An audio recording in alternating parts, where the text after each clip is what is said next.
अस्सलाम वालेकुम। ये हमारा ट्यूटोरियल नंबर 11 है और इसके अंदर हम डिजिटल वोटिंग मशीन डिज़ाइन करना सीखेंगे HDL कोडर के ऊपर, और उसका वाइलॉग कोड जनरेट करेंगे और उसको Xilinx विवाडो सॉफ्टवेयर पे सिंथेसाइज करेंगे और फिर उसको FPGA बोर्ड पर टेस्ट करेंगे। तो आज के जो प्रोजेक्ट है उसकी हमारी डिस्क्रिप्शन कुछ इस तरह है। Design digital voting machine to conduct the election between the three candidates of three different parties, say PTI, Muslim League Noon and Pakistan People Party, as per following design specifications. Push button should be used to cast the vote for each party. हमारे पास push buttons होने चाहिए हर party को vote देने के लिए। There should be a switch to start or stop voting. Voting को start या stop करने के लिए स्विच होना चाहिए। ड्यूरिंग द वोटिंग प्रोसेस, जब वोटिंग हो रही हो, only total vote count should be visible on 7 segment display. तो वोटिंग प्रोसेस के अंदर जब वोटिंग जारी हो उस टाइम पे सिर्फ टोटल जो वोट काउंट है वो 7 सेगमेंट्स के ऊपर विजिबल होना चाहिए। Once the voting time is over और द वोटिंग इज़ स्टॉप्ड, जब वोटिंग टाइम ख़त्म हो जाए या वोटिंग को स्टॉप कर दिया जाए, vote count of individual candidates should be visible on 7 segment display. When the voting is not started or it is stopped, some LEDs on board should be blinking. जब voting start ना हो या उसको stop कर दिया जाए तो उस टाइम पर कुछ LEDs होनी चाहिए जो कि ब्लिंक कर रही हैं। ब्लिंकिंग का ये मतलब होगा कि अभी वोटिंग स्टॉप की हुई है या अभी वोटिंग स्टार्ट ही नहीं हुई। During the voting process the LEDs should be turned of, और जब वोटिंग कंटिन्यू हो या जारी हो उस टाइम पे LEDs को ऑफ होना चाहिए। तो हमने इन स्पेसिफिकेशंस के अकॉर्डिंग अपनी डिजिटल वोटिंग मशीन को डिज़ाइन करना है। तो उसके लिए हम न्यू सिमुलिंक मॉडल से अपनी डिज़ाइनिंग स्टार्ट करते हैं।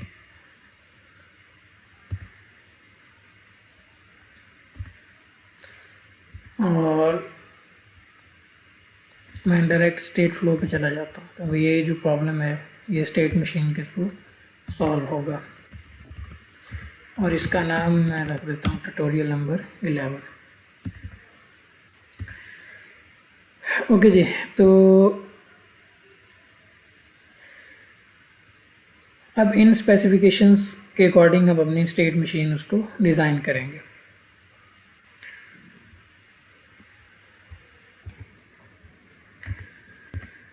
तो सबसे पहले मैं 1v1 स्पेसिफिकेशंस को इम्प्लीमेंट करूँगा। तो मैं यहाँ से अपने डिज़ाइन स्टार्ट कर रहा हूँ। When voting is not started और it is stopped, some LEDs on board should be blinking during the voting process. तो मैं सबसे पहले इस स्पेसिफिकेशंस को इम्प्लीमेंट करने लगा।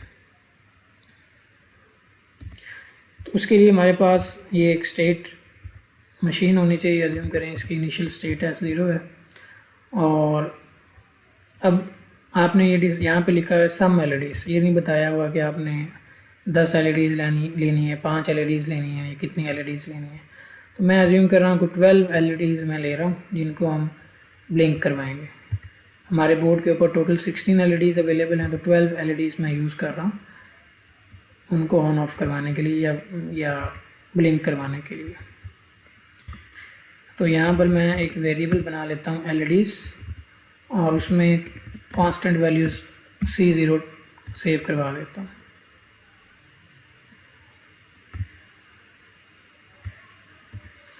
एक और वेरिएबल स्टेट बना लेता हूँ S1, और उसमें कांस्टेंट वैल्यू C1 सेव कर लेता हूँ। ये कांस्टेंट्स अभी मैंने डिफ़ाइन करने हैं। तो अब C0 की वैल्यू हम क्या रखेंगे? अगर मैं 12 LEDs यूज़ कर रहा हूँ, तो अगर मैं 555 वैल्यू दूँ तो फर्स्ट LED ऑन होगी, सेकंड ऑफ होगी, फिर ऑन, फिर ऑफ, फिर ऑन, फिर ऑफ, एंड सो ऑन। ये पैटर्न रिपीट होगा। तो C0 मैं रखूँगा हेक्साडेसिमल में 555 या डेसिमल वैल्यू 1365। इसी तरह अगर मैं यहाँ पे A कर दूँ तो जो पहले LED थी ऑन अब वो ऑफ होगी, जो पहले ऑन थी वो पहले वाली जो 1 थी वो 0 होगी, मतलब पहले ऑन थी वो अब ऑफ होगी, जो पहले ऑफ होगी वो अब ऑन होगी। तो 555 hexadecimal is one's complement of AAA of hexadecimal. तो C0 हमारा 555 होगा या उसकी डेसिमल इक्विवेलेंट वैल्यू, और C1 हमारा ये कांस्टेंट होगा। अगर मैं LEDs के ऊपर C0 सेंड करूँगा, मैं एक और कैलकुलेटर अगर ओपन करूँ आपको शो करने के लिए, तो अगर आप नोट करें ये 555 का बाइनरी पैटर्न है। तो ये 1 0 1 0 1 0 1 से स्टार्ट हो रहा है, आगे 0 फिर 1 0, और AAA का 0 1 0 0 1 0 इस तरह करके है। इट मीन्स अगर मैं LEDs पर C0 इस कांस्टेंट को 555 को मैं C0 कह दूँ और C1 इस कांस्टेंट को कह दूँ, और पहले LEDs पे ये कांस्टेंट सेंड करूँ तो LEDs ऑन होंगी। फिर अगर मैं ये वाला कांस्टेंट उन LEDs पे सेंड करूँगा तो जो LEDs ऑन होंगी वो ऑफ हो जाएंगी। और अगर मैं रिपीटेडली ये पैटर्न रिपीट करता रहूँ तो LEDs ऑन ऑफ ब्लिंक होती रहेंगी। तो ये जो C0 कांस्टेंट है इसको हम 555 रखेंगे हेक्साडेसिमल में, और C1 जो कांस्टेंट है इसकी वैल्यू हमारी AAA होगी। ओके, और यहाँ पे ये भी नहीं बताया गया कि LEDs को कितनी देर तक ऑन रखना है। तो मैं एज्यूम कर रहा हूँ कि दोनों LEDs 1 सेकेंड तक वो ऑन रहेंगी। तो यहाँ पे मैं लिखता हूँ आफ्टर 1 सेकेंड, और यहाँ पे भी लिख देता हूँ after 1 second.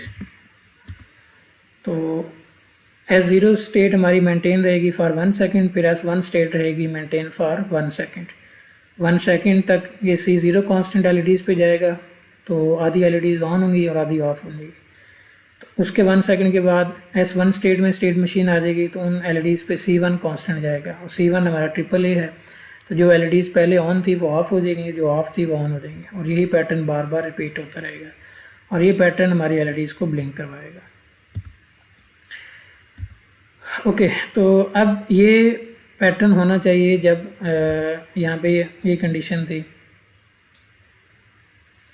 When the voting is not started और इट इज़ स्टॉप्ड, तो ये पैटर्न होना चाहिए ये वाला। अब इसकी मैं एक सुपर स्टेट बना रहा हूँ। अगर आप states with in the states define करते हैं तो जो टॉप वाली स्टेट होती है जो ये है उसको हम सुपर स्टेट कहते हैं। तो मैं इसका नाम लिख देता हूँ फॉर एग्जांपल एस ब्लिंक। तो एक एस ब्लिंक मैंने एक सुपर स्टेट बनाई है, इसमें दो फर्दर जो है वो सब स्टेट्स हैं।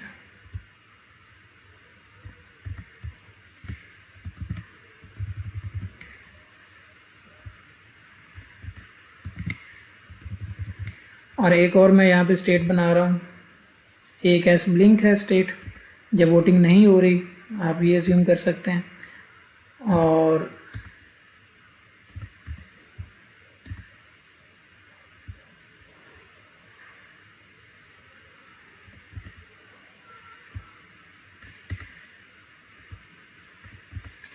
जब वोटिंग हो रही होगी उस टाइम पे जो स्टेट हमारी रन हो रही होगी अज्यूम करें, उसका नाम मैं लिख देता हूँ एस वोटिंग।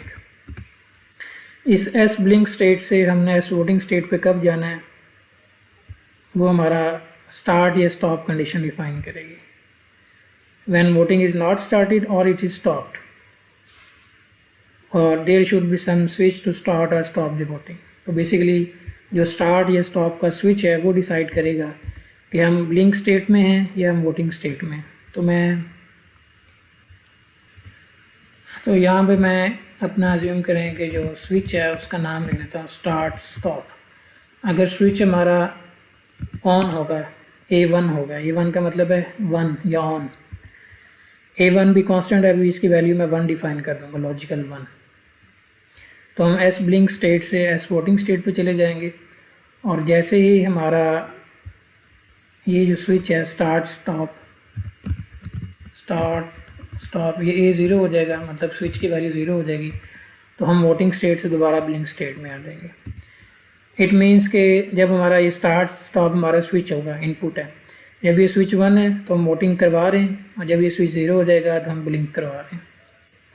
तो ये अब इन दो स्टेट्स के दरमियान ये स्विच डिसाइड करेगा कि हम इस स्टेट पे ऑपरेट कर रहे हैं या इस स्टेट पे ऑपरेट कर रहे हैं।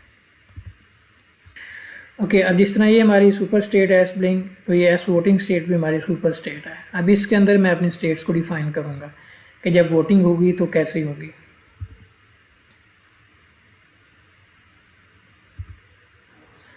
तो यहाँ पे अज्यूम करें कि मैं SV कह देता हूँ, हाँ वोटिंग स्टेट, या आप कोई भी नाम इसको दे सकते हैं।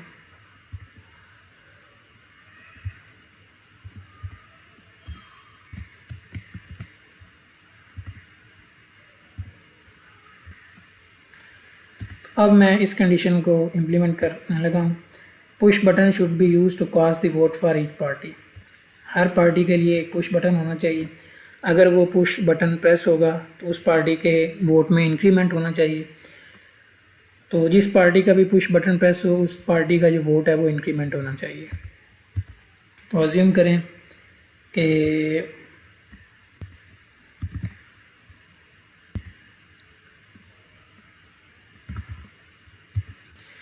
यहाँ पर मैं ये सेल्फ कंडीशन बना रहा हूँ। अब जो पुश बटन है PTI का उसको मैं कह रहा हूँ SPTI कि जब पुश बटन PTI का प्रेस होगा या A1 होगा तो हम क्या करेंगे, PTI के वोट में 1 से इंक्रीमेंट कर देंगे। PTI is equal to PTI plus B1। तो यहाँ पे B1 कांस्टेंट है, ये लॉजिकल 1 या मैं कुछ डिफाइन करूँगा कांस्टेंट वैल्यू। अगर मैं इस तरह भी लिख सकता हूँ तो ये अब 1 डबल टाइप ट्रीट होगा और इससे कोड जनरेट नहीं होगा। तो पहले ही मैं 1 की जगह जहाँ जहाँ पे कांस्टेंट्स आने हैं वहाँ पे मैं सिंबॉलिक कांस्टेंट डिफाइन कर रहा हूँ और उन कांस्टेंट्स को एंड पे मैं वैल्यू असाइन कर दूँगा। तो अगर PTI का स्विच प्रेस होता है, बटन प्रेस होता है, तो हम PTI अभी PTI यहाँ पे काउंटर है, PTI के काउंटर में 1 का इंक्रीमेंट कर देंगे।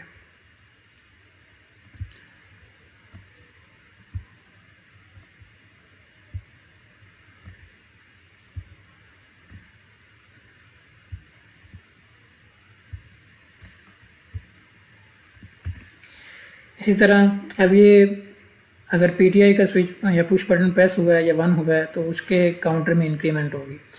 अब काउंटर PTI के काउंटर में भी इंक्रीमेंट होगा और जो टोटल वोट काउंट होगा, टोटल काउंट अज्यूम करें वो वेरिएबल है जो टोटल नंबर ऑफ वोट्स को शो कर रहा है, उसमें भी 1 से इंक्रीमेंट हो जाएगा। तो ये मैंने कंडीशनल आउटपुट्स डिफाइन किए हैं कि PTI का अगर पुश बटन 1 है तो PTI के वोट में भी इंक्रीमेंट हो गया और टोटल वोट काउंट में भी 1 से इंक्रीमेंट हो गया।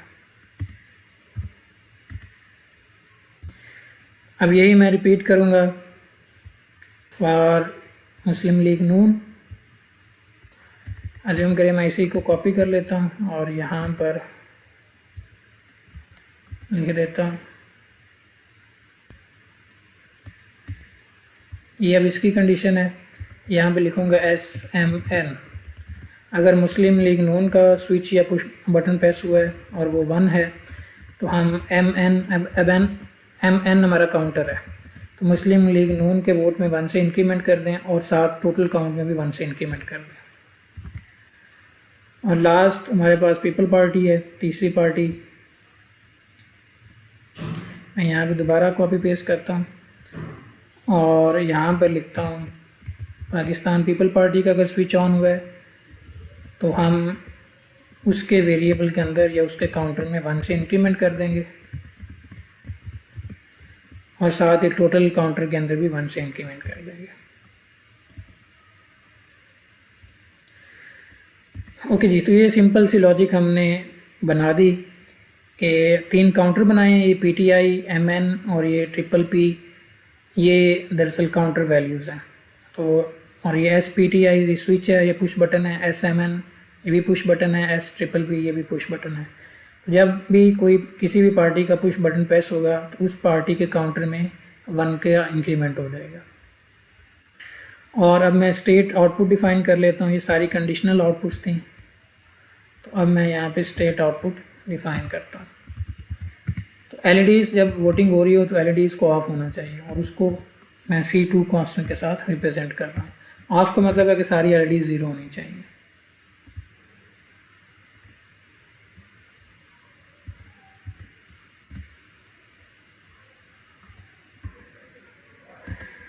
ओके जी, तो अब हमारा ये state machine in voting conditions को इम्प्लीमेंट करने के लिए वो पार्शली रेडी है। अभी ये during the voting process only total vote count should be visible on 7 segment display. अभी तक ये कंडीशन हमने इम्प्लीमेंट नहीं की। Once the voting time is over or start, vote count of the individual candidate should be visible on 7 segments। तो अभी ये भी कंडीशन भी इम्प्लीमेंट नहीं हुई। तो ये लास्ट कंडीशन ये वाली और ये वाली ये हमने इम्प्लीमेंट कर दी, फर्स्ट 2 कंडीशन और लास्ट कंडीशन। तो अब अगर मैं अपने मॉडल को सिमुलेट करना चाहूँ तो ये सिमुलेट नहीं होगा, इसमें एरर्स आएंगे। वो कहेगा कि आपने कॉन्स्टेंट्स की जो वैल्यूज़ हैं वो आपने डिफ़ाइन नहीं की हुई। तो मैं अपने कॉन्स्टेंट्स को डिफ़ाइन कर लेता हूँ। तो B1 ये मेरा कांस्टेंट है, इसको मैं कांस्टेंट डिक्लेयर कर लेता हूँ। A1 भी कांस्टेंट है, A0 भी कांस्टेंट है। स्टार्ट स्टॉप हमारी इनपुट है, LEDs ये मेरी आउटपुट है। PP ये भी पाकिस्तान पीपल पार्टी का काउंटर वेरिएबल है, ये भी मेरा आउटपुट मैं ले लेता हूँ। PTI काउंटर वेरिएबल उसको भी आउटपुट और टोटल काउंट को भी मैं आउटपुट ले रहा हूँ। MN मुस्लिम लीग नून ये भी आउटपुट काउंटर वेरिएबल है।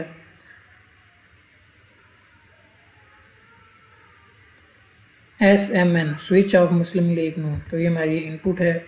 SPP ये भी इनपुट है। C0 कांस्टेंट है, C1 भी कांस्टेंट है, C2 भी कांस्टेंट है और PTI का यूज़र पुश बटन ये भी मेरी इनपुट है। तो अब मैं ये वैल्यूज़ ओके करता हूँ। जैसे ही मैं ओके करूँगा तो आप देख सकते हैं कि अब ये जो आउटपुट्स हैं और इनपुट्स ये मेरे स्टेट ग्राफ के ऊपर यहाँ पर शो हो जाएंगी।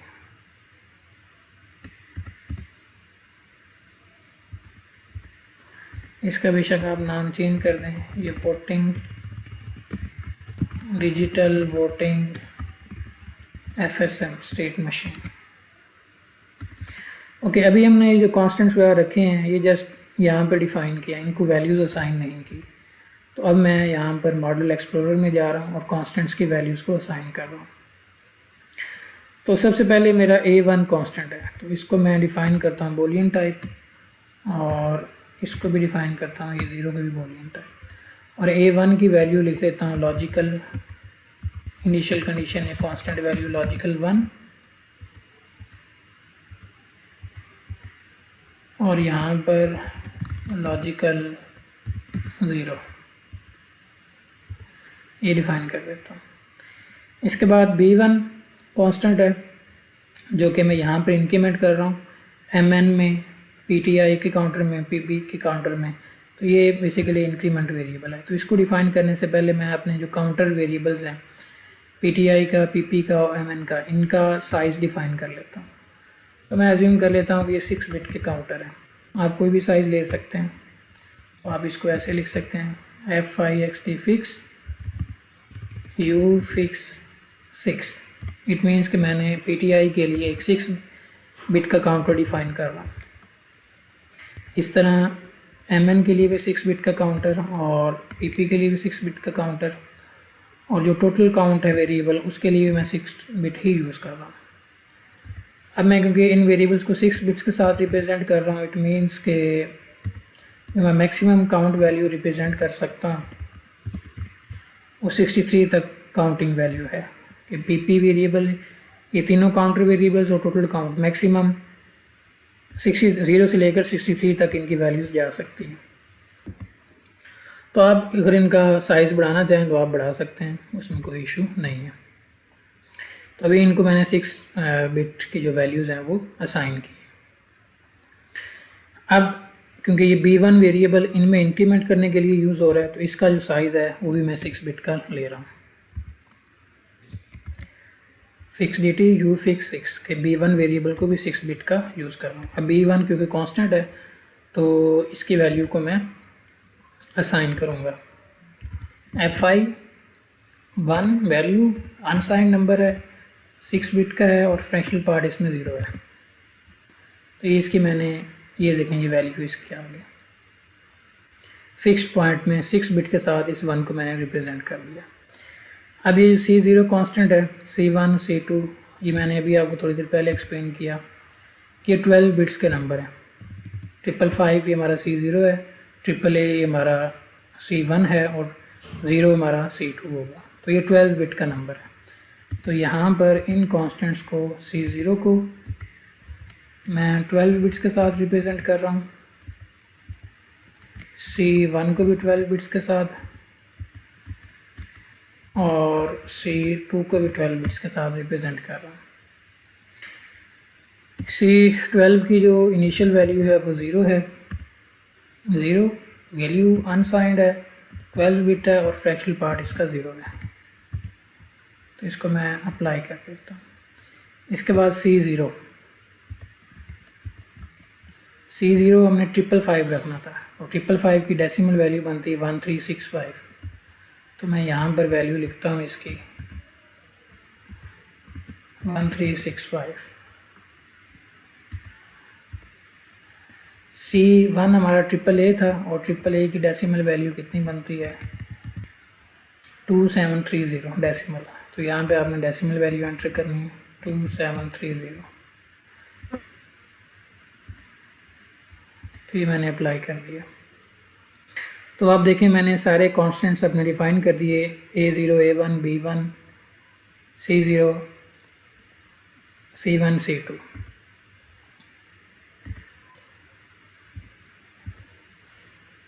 ओके अच्छा, अब यहाँ पर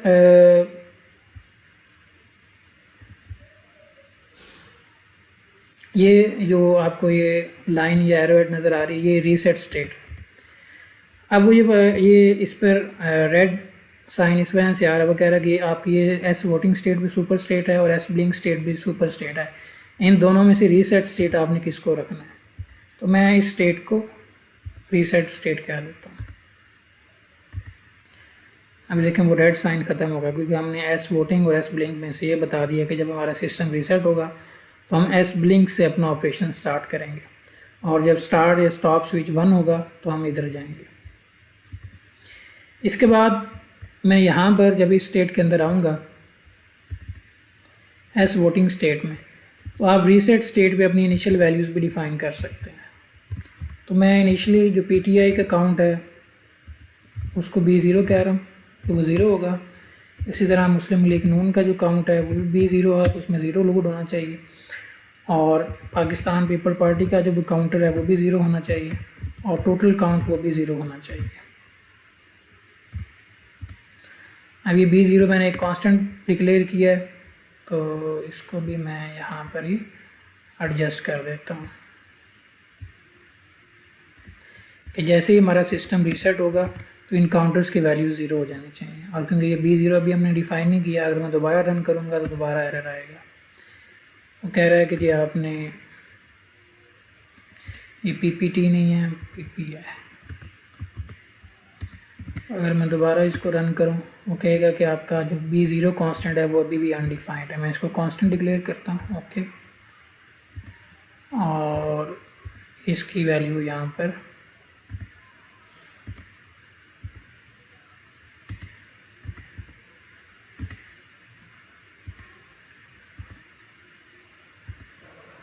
मॉडल वर्कस्पेस में दोबारा डिफ़ाइन कर लेता हूँ।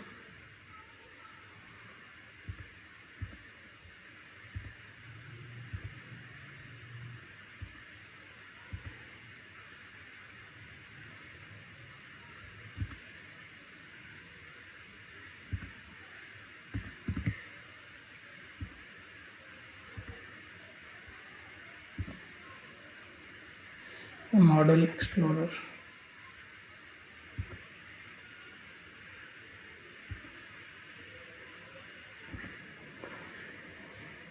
तो यहाँ पे B0 भी आ चुका है कांस्टेंट, तो इसको भी मैं 6 बिट का ले लेता हूँ।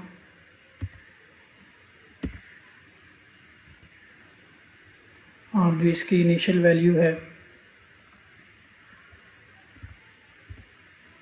इसको मैं FI0, इसकी वैल्यू है 0 फॉर अनसाइंड, 6 बिट का और फ्रैक्शनल पार्ट इसके 0 है। इसको भी अप्लाई कर देता हूँ।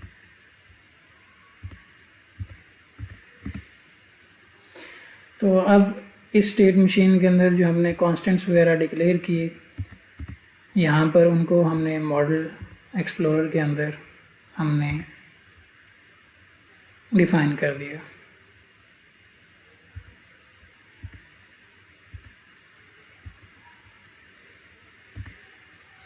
ये डिजिटल वोटिंग मशीन FSM, और ये इसके जहाँ जहाँ पे भी कांस्टेंट आ रहा है उसकी डाटा टाइप और उसकी वैल्यू हमने डिफ़ाइन कर दी।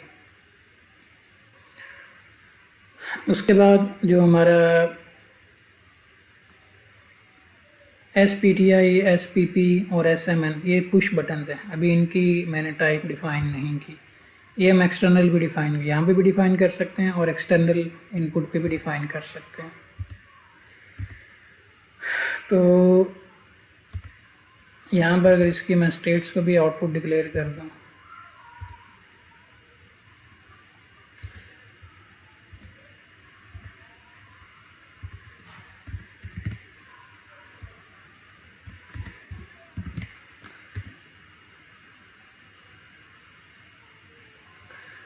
मैं यहाँ पे स्कोप लगा लेता हूँ अपने आउटपुट्स वेरिएबल के लिए, उनको शो करने के लिए, और उसकी जो नंबर ऑफ़ इनपुट्स हैं वो 6 कर देता हूँ।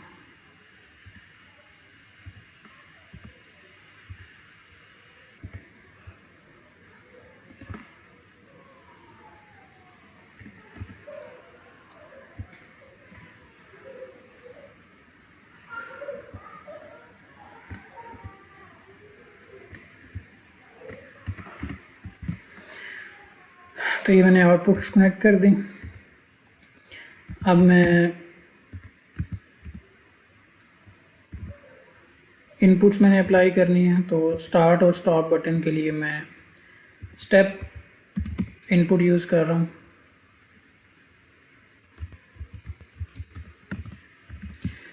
अभी स्टेप इनपुट विजिबल नहीं है, तो मैं सिमुलिंक मॉडल के सारे जो टूल बॉक्सेस हैं उनको विजिबल कर लेता हूँ। तो अब अगर मैं सोर्सेज में जाऊँगा तो यहाँ पर मेरे पास स्टेप इनपुट ये पड़ी है, इसको मैं लगा लेता हूँ।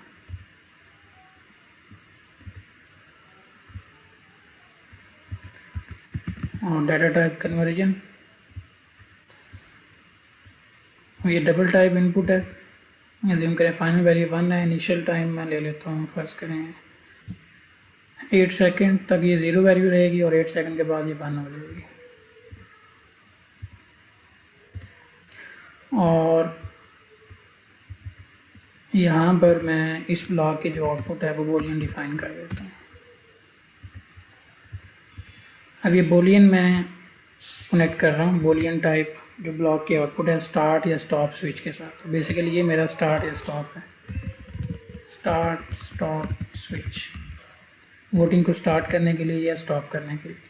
अब ये देखें इसकी क्योंकि बूलियन टाइप आउटपुट आएगी तो जो यहाँ पे आउटपुट कैटेगरी आएगी, डाटा टाइप आएगी, ये स्टार्ट स्टॉप वही अडॉप्ट कर लेगा, क्योंकि हमने यहाँ पर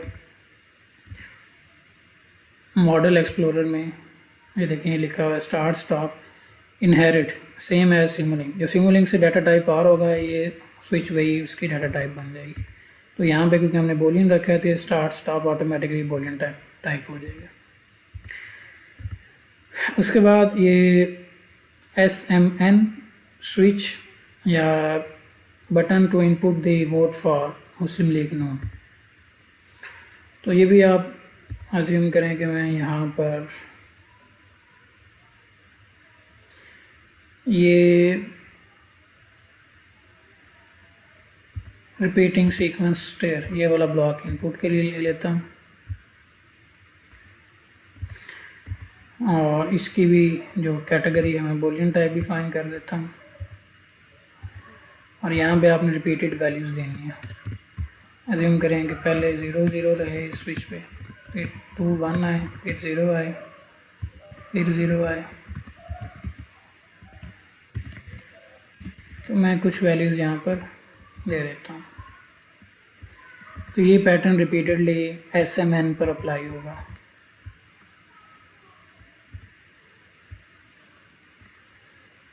यहाँ पर मैं इन 2 1s को आगे शिफ्ट कर देता हूँ। यहाँ पे 0 0, यहाँ पे 0 0, यहाँ पे 1 और यहाँ पे 1। और पीटीआई को वोट करने के लिए भी यही ब्लॉक कॉपी कर लेता हूँ और यहाँ पर इन वंस को आगे शिफ्ट कर लेता हूँ। स्पिन करें, ये 1 है और ये 1 है। तो अब क्योंकि ये बोलियन ब्लॉक लगे हुए हैं तो ये S P T I, S P P, S M N, ये स्विचेस ऑटोमेटिकली बोलियन टाइप के हो जाएंगे। ओके, अब हमने इनपुट्स भी डिक्लेयर कर दिए, आउटपुट्स पे ब्लॉक भी लगा दिया स्कोप का। अब हम इसको रन करके देखते हैं। इससे पहले कि मैं इसको रन करूं, मैं इसकी HDL सेटिंग्स परफॉर्म कर लेता हूं।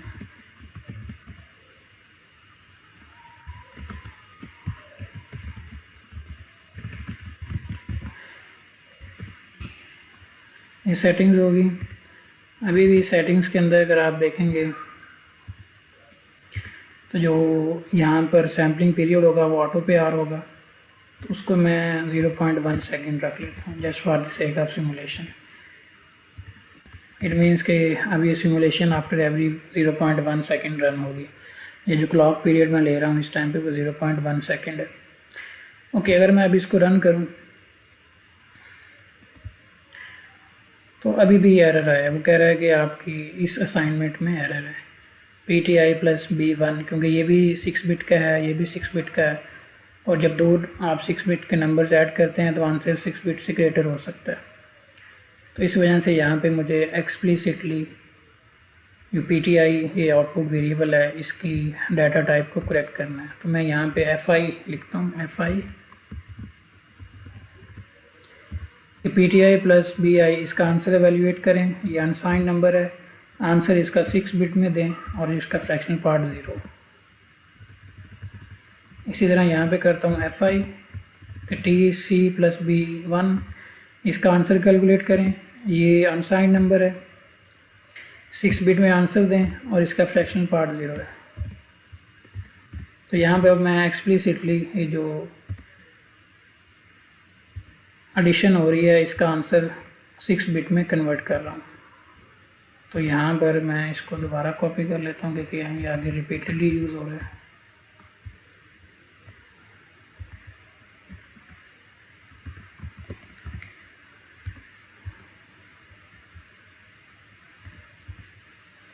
यहाँ पर FI 0 for unsigned, number of bit 6, fraction part 0।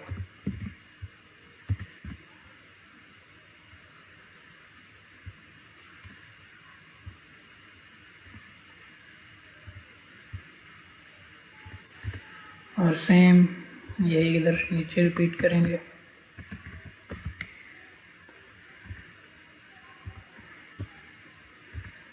और इधर भी वैसे हम इस एडिशन का जो आंसर है उसको 6 बिट में कन्वर्ट करेंगे।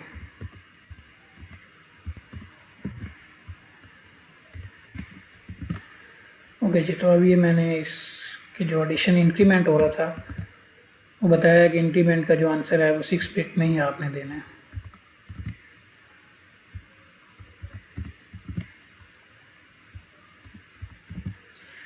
दोबारा हम इसको रन करते हैं।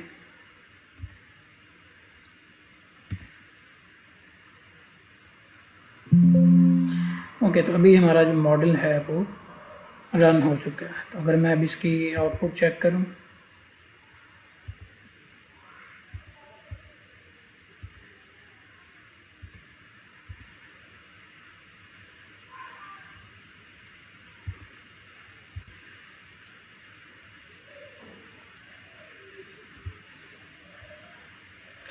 मैं अपना सिमुलेशन टाइप में डाल लेता हूँ। फर्स्ट करें 25 सेकेंड्स।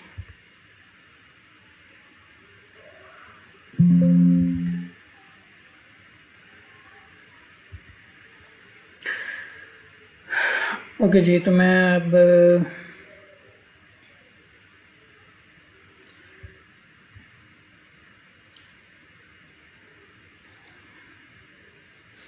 यहाँ से भी एक्सप्लेन कर सकते हैं, तो बेहतर ये है कि हम इसको लॉग कर लेते हैं क्योंकि फिर हमें न्यूमेरिकल वैल्यूज ज़रा रीड करनी ईजी हो जाएंगी। तो इन सारे सिग्नल्स को मैं लॉग कर रहा हूँ। लॉग सिलेक्टेड सिग्नल्स, ये LEDs, पाकिस्तान पीपल पार्टी का काउंटर, पीटीआई का काउंट वैल्यूज़ और टोटल काउंट वैल्यूज़। इसके बाद मुस्लिम लीग नून के वोटिंग काउंट और यहाँ पर मेरी स्टेट टाइप। और उसके बाद मैं ये मेरा स्टार्ट और स्टॉप है।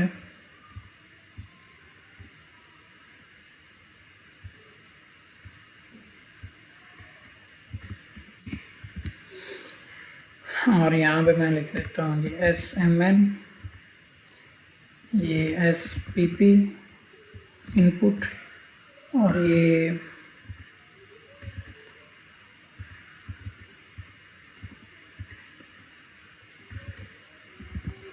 SPTI, और इन इनपुट्स को भी लॉक कर देता हूँ। अब अगर मैं अपने मॉडल को रन करूँ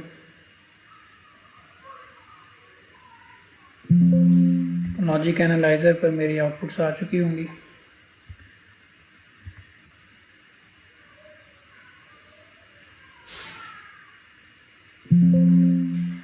यहाँ पे मैं सेटिंग्स कर लेता हूँ। अनसाइंड नंबर्स 15,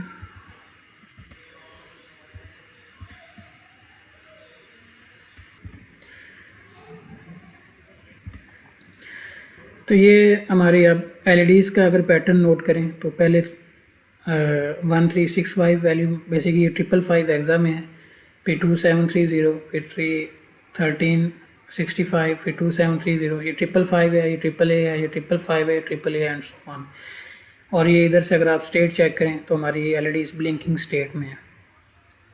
अगर आप स्टार्ट स्टॉप स्विच देखें तो हम 0 पे हैं, इट मीन्स कि अभी वोटिंग स्टार्ट नहीं हुई। जब तक वोटिंग स्टार्ट नहीं हुई हम S ब्लिंक सुपर स्टेट में है।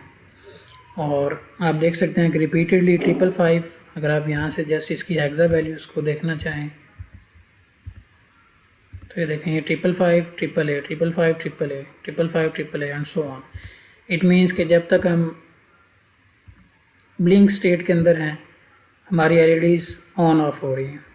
555 फिर AAA, 555 पे जो LEDs ऑन होंगी, जब AAA आएगा वो ऑफ हो जाएंगी, और जो ऑफ थी वो ऑन हो जाएंगी एंड सो ऑन। इस तरह LEDs ब्लिंक करती रहेंगी। उसके बाद जैसे ही स्टार्ट स्टॉप स्विच हुआ 8 सेकंड पे 1 हुआ तो हम S ब्लिंक स्टेट से S वोटिंग स्टेट पर जंप करेंगे, और हमारी जो LEDs पहले ऑन ऑफ हो रही थी, ऑन ऑफ हो रही है, वो 0 हो गई। इट मीन्स कि अब LEDs सारी की सारी ऑफ हो चुकी हैं। अब वोटिंग का प्रोसेस स्टार्ट हो चुका है। तो जैसे ही स्विच 1 हुआ हम S ब्लिंक स्टेट से S वोटिंग स्टेट पे आ गए, और यहाँ पर LEDs हमारी ऑफ हो गई। अब ये हमारे यूज़र के इनपुट्स आ रहे हैं। SMN to increment the vote for Muslim League Noon, SPP switch for Pakistan People Party, SPTI switch for Pakistan Tehreek Insaf. Okay ji, तो अगर आप यहाँ पे नोट करें, जैसे ही S वोटिंग स्टेट के अंदर हम आए तो SPTI का जो फर्स्ट वोट है वो हमारे पास आया है। यहाँ पे ये देखें, फर्स्ट वन यहाँ पे आया है। तो जैसे ही SPTI हमारे पास आया है तो PTI का काउंट पहले 0 था। मैं इसको थोड़ा सा जूम करके दिखाता हूँ। यहाँ पर ठीक है, यहाँ पे हम S वोटिंग स्टेट में एंटर हो रहे हैं, और इधर से SPTI स्विच 1 है। तो इट मीन्स के कोई वोटर आया जो PTI का वोट दे रहा है। तो जैसे ही ये SPTI हमारे पास इसका स्विच 1 हुआ, PTI का काउंट पहले 0 था, अब PTI का काउंट 1 हो गया, और टोटल काउंट में भी 1 का इंक्रीमेंट हो गया। बाकी अगर आप PP में देखें तो PP में अभी 0 है, और MN में भी अभी 0 है। तो मैं इसकी अगर थोड़ी सी अरेंजमेंट लगा लूँ, टोटल काउंट को मैं ऊपर ले जाता हूँ, उसके बाद PTI, उसके बाद मुस्लिम लीग नून। तो जैसे ही SPTI का स्विच 1 हुआ, टोटल काउंट में भी 1 का इंक्रीमेंट हो गया, और PTI के काउंट में भी 1 का इंक्रीमेंट हो गया। उसके बाद यहाँ पे अगर आप देखें तो आगे MN का वोट आया, मुस्लिम लीग नून का वोट आया।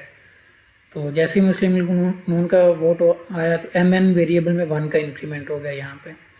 और टोटल काउंट में भी 1 का इंक्रीमेंट हो गया, और एंड सो ऑन। आप देख सकते हैं कि आगे सेम पैटर्न हमारा रिपीट हो रहा है कि जिस पार्टी का वोट आ रहा है उस पार्टी के वेरिएबल में भी इंक्रीमेंट हो रहा है, और जो टोटल काउंट वेरिएबल है उसके अंदर भी इंक्रीमेंट हो जा रहा है। इट मीन्स के जो हमने वोटिंग मशीन की ये जो स्टेट मशीन डिज़ाइन की है, ये अपना फंक्शन बिल्कुल एक्यूरेट वे से इसको डिफ़ाइन कर रही है। ओके जी, अब ये वोटिंग मशीन का जो इंटरनल फंक्शन है वो तो हमने डिज़ाइन कर दिया। अभी इसमें कुछ इम्प्रूवमेंट्स और करनी है। वो इम्प्रूवमेंट्स क्या हैं?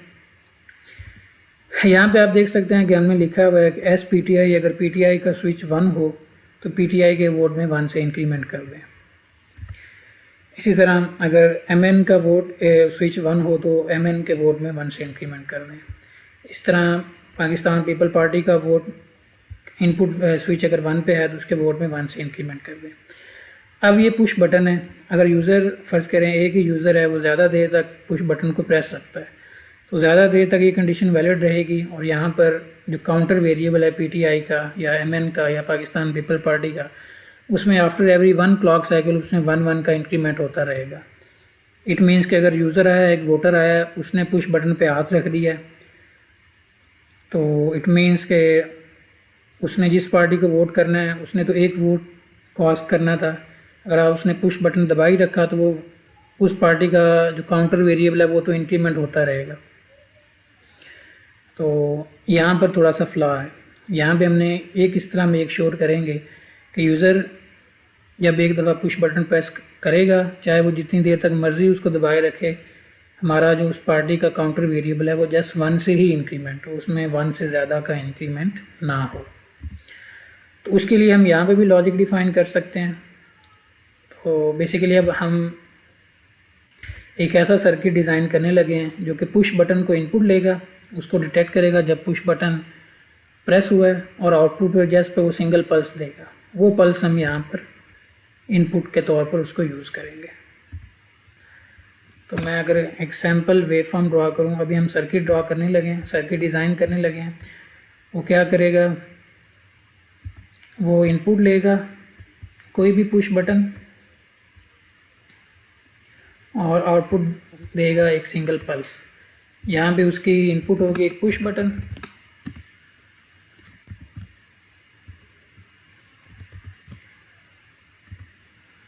पुश बटन उसकी इनपुट होगी, चाहे वो जितनी देर तक मर्ज़ी प्रेस हो, उसकी आउटपुट हमारे पास इस तरह की आएगी, जस्ट एक सिंगल पल्स।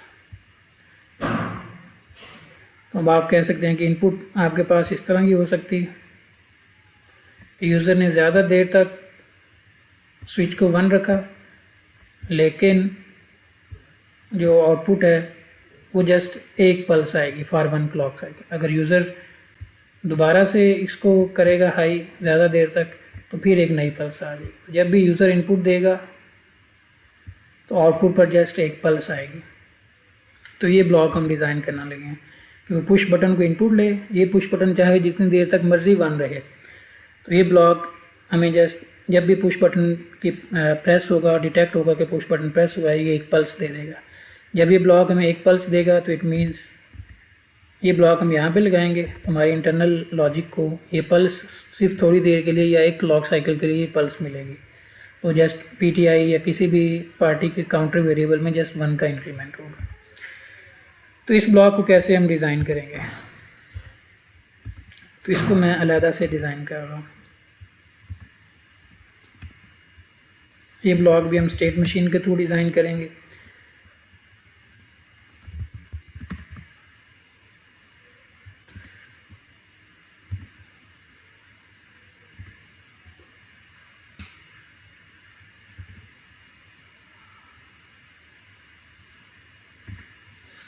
अगर मैं जाऊँ यहाँ पे स्टेट फ्लो में,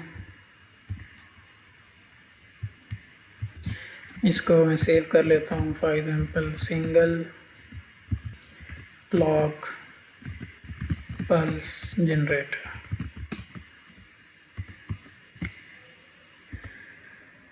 ओके, तो अब इस हम इस ब्लॉक की बेसिकली ये हमारा ब्लॉक है सिंगल क्लॉक पल्स जनरेटर।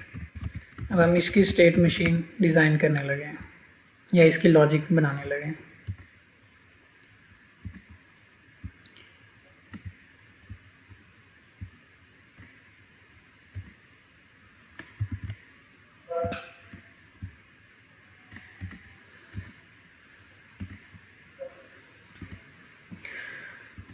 तो ये हमारे इसकी इनिशियल स्टेट है, इसको मैं लिखता हूँ S0।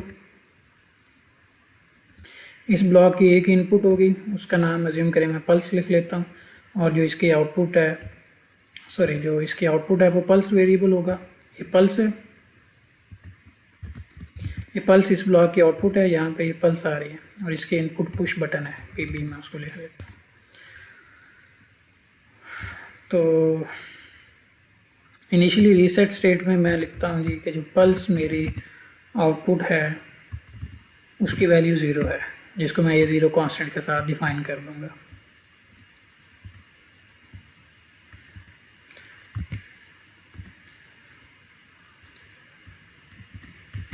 अब इनिशियली अज्यूम करें हम इन्हीं वेव फॉर्म्स को देख के हम अपना स्टेट मशीन डिज़ाइन करेंगे। ये हमारी इनपुट की वेव फॉर्म है, ये वाली ये इनपुट है, और ये हमारी डिज़ायर्ड आउटपुट होनी चाहिए, ये नीचे वाली वेव फॉर्म।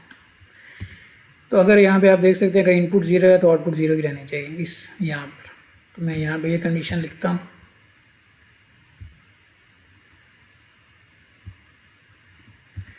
यहाँ पे मैं लिखता हूँ जी स्क्वायर ब्रैकेट्स में अगर PB या पुश बटन 0 है तो मैं ये मोर टाइप बना लेता हूँ, तो हमारा जो पल्स आउटपुट है वो 0 ही रहे।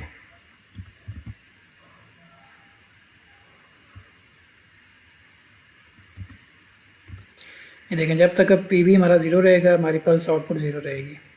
अब जैसे ही PB 1 होगा तो हमने एक पल्स जनरेट करनी है, तो मैं इसी को कॉपी कर लेता हूँ इधर।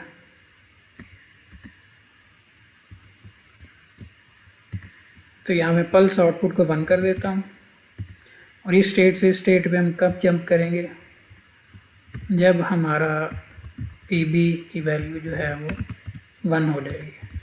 पुश बटन 1 हुआ तो हम स्टेट S0 से S1 पे चले गए, और S1 स्टेट पे हमने पल्स को 1 कर दिया, और हर स्टेट एक क्लॉक साइकिल तक रहती है। तो मैं इसको इधर कर देता हूँ। अब हम इस स्टेट के ऊपर आगे हम इस स्टेट से इस स्टेट S1 से S2 पे जंप कर जाएंगे फ़ौरन आफ्टर 1 क्लॉक साइकिल। ये अनकंडीशनल जंप है कि आप एक क्लॉक साइकिल तक S1 स्टेट में रहें और पल्स आउटपुट को 1 कर दें, और क्योंकि ये एक स्टेट एक क्लॉक साइकिल तक रहती है तो आफ्टर 1 क्लॉक साइकिल आप अनकंडीशनली S1 से S2 पे जंप कर दें और यहाँ पे पल्स को दोबारा 0 कर दें। अब देखें आप S0 से S1 पे जंप कर रहे हैं जब हमारा पुश बटन 1 है। S1 पे भी अगर पुश बटन 1 ही है तब भी हम S1 से S2 पे जा रहे हैं और पल्स आउटपुट को A1 से A0 पे शिफ्ट कर रहे हैं। और यहाँ पे मैं दोबारा ट्रांजिशन कर देता हूँ कि अगर हमारा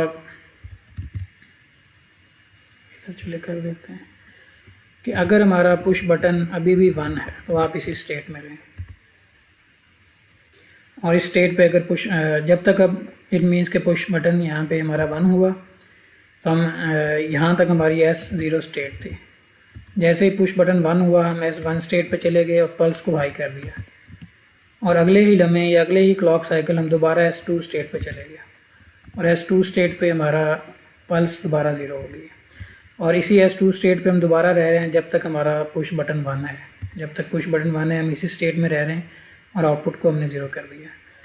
अब जब दोबारा इट मीन्स कि इस ड्यूरेशन के अंदर हम S2 स्टेट में हैं, जब दोबारा हमारा पुश बटन 0 पे जाएगा तो हम S0 स्टेट पे दोबारा जंप कर देंगे और ये प्रोसेस दोबारा से स्टार्ट हो जाएगा। तो यहाँ पे मैं लिखता हूँ PB is equal to A0।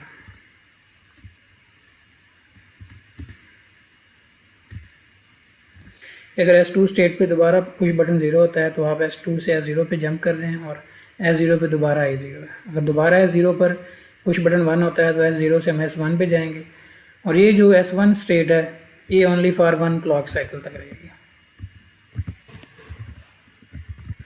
Valid for only 1 clock cycle. तो हमारी स्टेट मशीन S1 स्टेट पर जस्ट एक क्लॉक साइकिल तक रहेगी, तो इट मीन्स कि हमारी जो पल्स आउटपुट है वो 1 आएगी ओनली फॉर 1 क्लॉक साइकिल।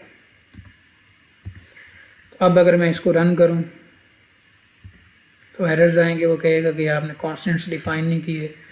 तो A0 को मैं कांस्टेंट डिक्लेयर करता हूँ, A1 को भी कांस्टेंट डिक्लेयर कर देता हूँ। पल्स मेरी आउटपुट है और PB मेरी इनपुट है। कांस्टेंट्स इनपुट और आउटपुट्स डिफाइन कर दी।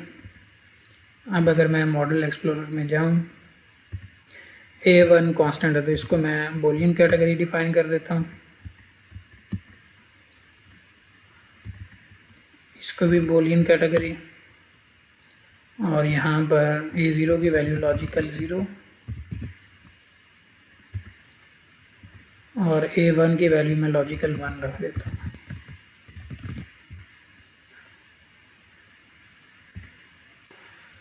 ओके जी, और इनपुट और आउटपुट की टाइप मैंने डिफाइन नहीं की, वो ऑटोमेटिकली खुद से, क्योंकि हमने A0 और A1 पल्स को साइन किया हुआ है।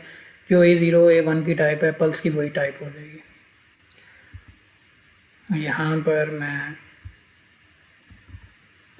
इस ब्लॉक का नाम लिख देता हूँ सिंगल क्लॉक पल्सर।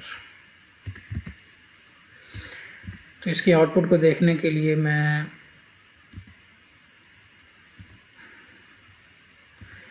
इसकी स्टेट को भी आउटपुट डिक्लेयर कर देता हूँ और यहाँ पर आउटपुट कैटेगरी भी मोड टाइप डिफाइन कर देता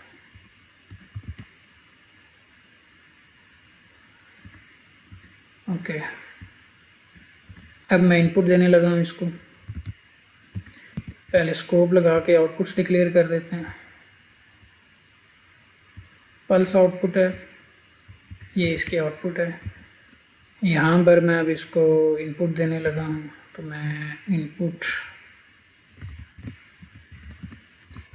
सोर्सेस जो जेनेरिक है, जो सिमुलेशन आपने करनी होती है वो ज़रूरी नहीं है कि आप उन्हीं ब्लॉक्स को यूज़ करें जो सिंथेसाइजेबल हो, क्योंकि वो जब सिमुलेशन है तो उसमें आप कोई सा भी ब्लॉक यूज़ कर सकते हैं। तो मैं जो पल्स जनरेटर का ब्लॉक है इसको इनपुट के तौर पर यूज़ कर रहा हूँ।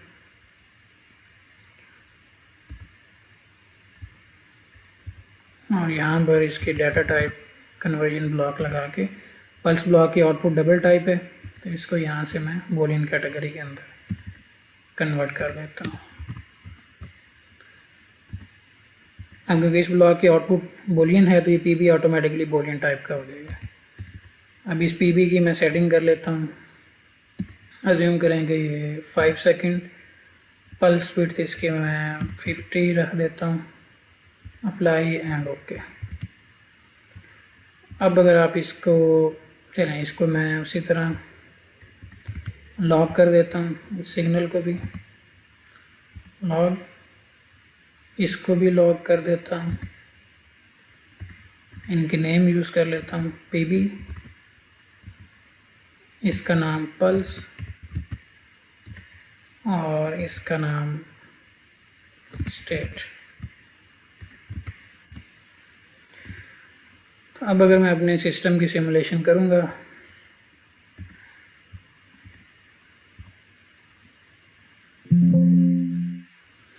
हम लॉजिक एनालाइजर पर आउटपुट्स को देखते हैं। यहाँ पे पहले मैं अपनी HDL सेटिंग्स परफॉर्म करके सैम्पलिंग टाइम सेट कर लूँ। HDL सेटअप, इस ब्लॉक का नाम है single clock pulse generator.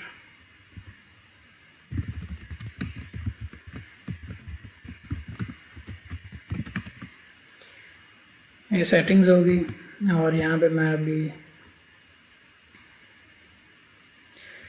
Assume करें जो क्लॉक का टाइम पीरियड है वो 0.1 just for the sake of simulation use कर रहा हूँ। इसको भी -1 कर देता हूँ कि इंटरनल क्लॉक पे चलें, इसका है ही नहीं, कोई बात नहीं।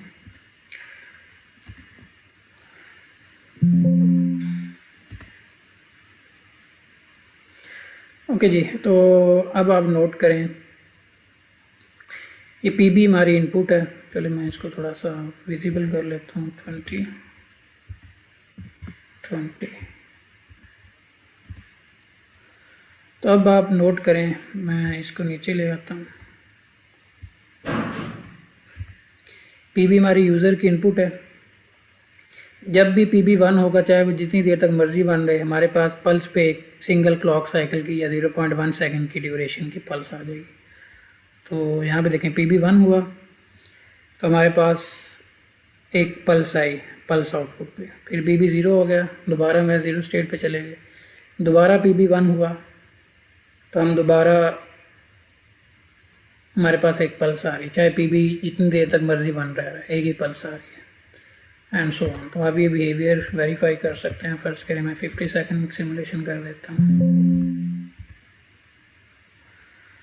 तो यहाँ पे नोट करें कि जैसे ही पीबी 1 आता है तो हमारे पास पल्स पे एक पल्स आ जाती है जो कि वैलिड रहती है फॉर ओनली 1 क्लॉक साइकिल। तो आप यहाँ से अगर एक को जूम करके भी देखना चाहें तो ये भी देख सकते हैं। ये देखें इनिशियली पीबी 1 है, मैं 0 स्टेट से S1 पे जा रही हूँ, S1 state just for 1 clock cycle है, तो S1 पे हमारा पल्स आउटपुट 1 आ गई। उसके बाद S2 पे चले गए, पीबी 1 है, S2 पे हमारी पल्स 0 है, फिर S0 पे पल्स 0 है, फिर नई पीबी की वैल्यू पुश बटन दोबारा प्रेस हुआ तो हमारे पास पल्स आउटपुट दोबारा 1 होगी। तो यहाँ से आप वेरीफाई कर सकते हैं कि जो हमारा single clock pulse generator block है ये एग्जैक्टली इस फंक्शन के अकॉर्डिंग जिस तरह मैंने यहाँ पे एक्सप्लेन किया है वो काम कर रहा है कि ये पुश बटन इनपुट पे ले रहा है, वो पुश बटन चाहे जितनी देर तक मर्जी प्रेस रहे तो ये हमें जस्ट एक सिंगल क्लॉक पल्स देगा, और ये सिंगल क्लॉक पल्स हम अपनी इस मॉडल की इनपुट पे यूज़ कर सकते हैं। तो मैं अब इसको यहाँ से चले मैं इसको यहाँ से कॉपी करता हूँ और अपने इस मॉडल में इसको इंक्लूड कर लेता हूँ।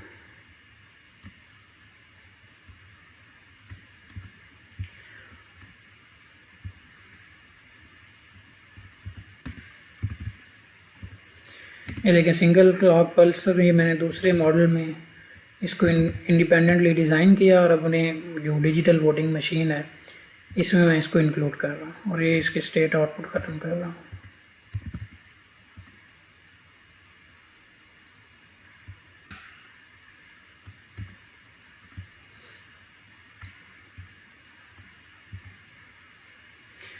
इसकी एक कॉपी यहाँ पे लगेगी, एक यहाँ पर,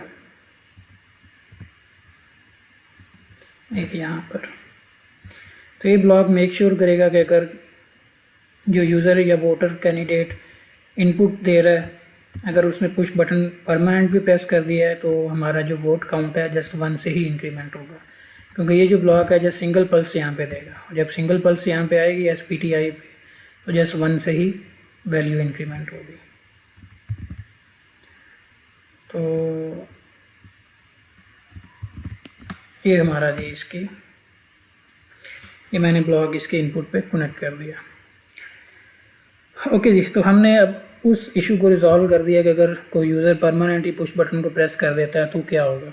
तो पहले ये ब्लॉक लगने से पहले ये हो रहा था कि वो उस पार्टी का जो काउंटर वेरिएबल है जो वोट को काउंट कर रहा है वो परमानेंटली इंक्रीमेंटिंग स्टेट में था। अब यूज़र बेशक परमानेंट 1 भी दे दे यहाँ पे तो काउंटर की जो वैल्यू है वो जस्ट 1 से ही इंक्रीमेंट होगी।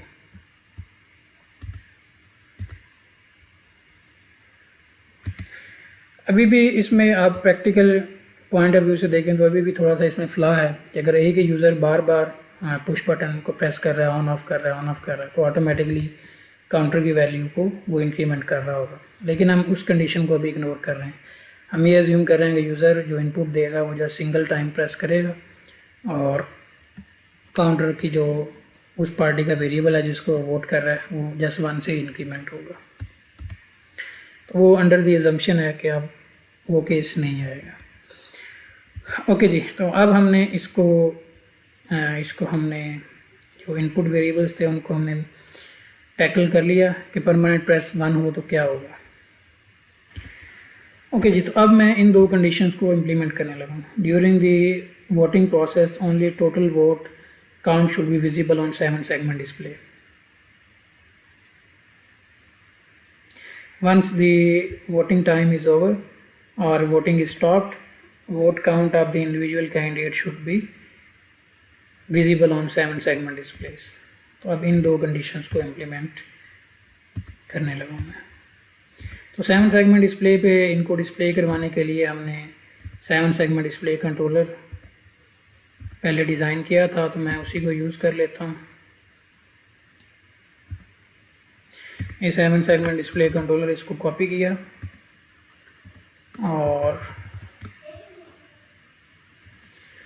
तो ये ब्लॉक मैं यहाँ पे कॉपी पेस्ट कर लेता हूँ। अब इस ब्लॉक को अगर आप देखें तो इसकी इनपुट पे बाइनरी इनपुट है, वो उसको बाइनरी को BCD में कन्वर्ट करेगा और आगे 7 सेगमेंट पर डिस्प्ले करवा लेगा। तो मैं पहले कुछ इस ब्लॉक को भी मॉडिफाई करने लगा। पहले अगर आपको पता है कि जो ऑन ऑफ है हमारा 0, जिस सेगमेंट पे हम 0 अप्लाई करते थे वो ऑन होता था, जिस पे 1 अप्लाई करते थे वो ऑफ हो जाता था। तो अब मैं ये ज़रा हिसाब सीधा करने लगा हूँ। मैं चाह रहा हूँ कि 1 जिस पे हम दें वो ऑन हो और जिस पे हम 0 दें वो ऑफ हो जाए। तो उसके लिए मुझे थोड़ी इस ब्लॉक के इंटरनल सेटिंग्स को चेंज करना पड़ेगा।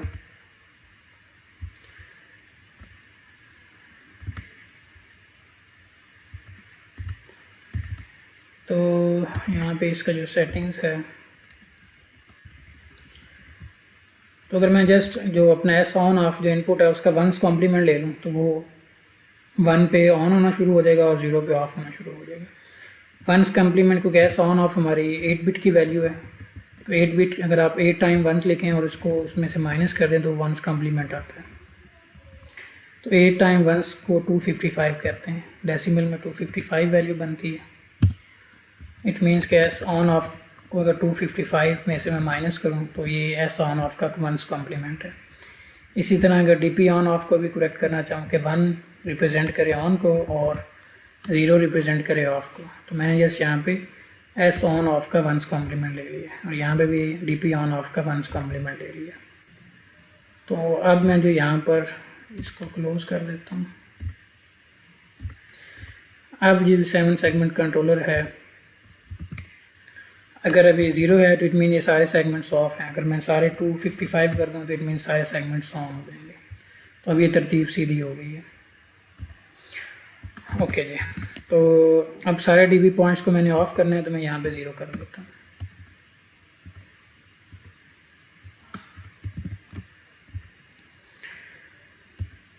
ऑल DP ऑफ, तो ये वैसे एग्जांपल के तौर पे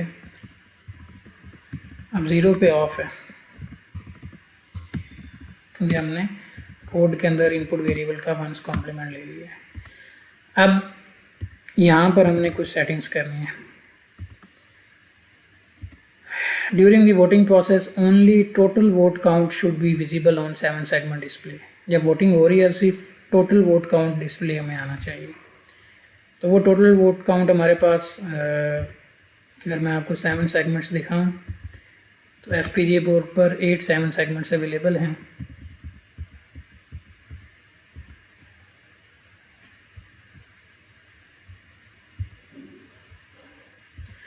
तो फर्स्ट 2 सेगमेंट्स को मैं यूज़ करूँगा to display the total count, बाकी सेगमेंट्स उस टाइम पे ऑफ होने चाहिए। इट मीन्स कि ये भी 1 और ये भी 1, बाकी सारे 1 1 ये 3 बन जाएगा। तो यहाँ पे बेसिकली आपको 3 अगर अप्लाई करेंगे तो फर्स्ट 2 7 सेगमेंट्स ऑन हो जाएंगे, अब बाकी सारे ऑफ हो जाएंगे। तो यहाँ पे अगर आप इसको लिखना चाहें, हम ये 0 0 0 0 0 और ये 1 1, अब basically first 2 7 segments will be on.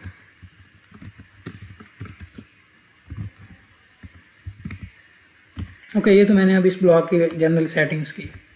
अब अगर आप नोट करें तो हमारे पास जो हर टोटल काउंट TC पे आ रहा है, पाकिस्तान पीपल पार्टी का काउंटर इस PP पे है, PTI का PTI पर और MN का MN पे। ये काउंटर वेरिएबल्स हैं जिन पे इनके वोट्स आ रहे हैं डिजिटल वोटिंग मशीन के थ्रू।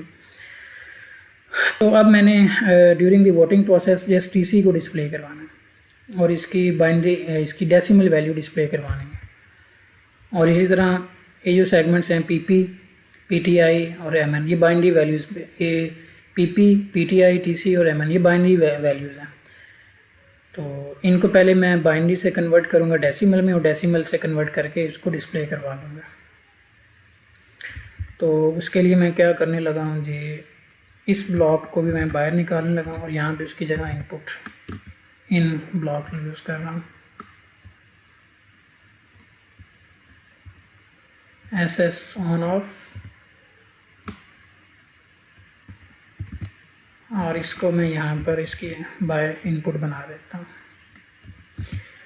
और result, during the voting process only total vote count should be displayed. Once the voting time is over, vote count of the individual candidate should be visible on 7 segment display. तो इसके लिए मैं एक input variable बना लेता हूँ result के नाम से, जिसको कांस्टेंट के अंदर सेव कर देता हूँ कि अगर यूज़र रिजल्ट डिस्प्ले करवाना चाहता है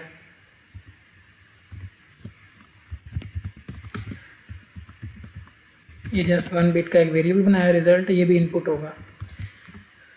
अगर रिज़ल्ट 1 करेगा तो हर कैंडिडेट के इंडिविजुअल स्कोर जो है वोटिंग का वो आ जाएगा, और अगर ये 0 होगा तो सिर्फ टोटल काउंट डिस्प्ले में आएगा। तो उसके लिए हम क्या करते हैं जी,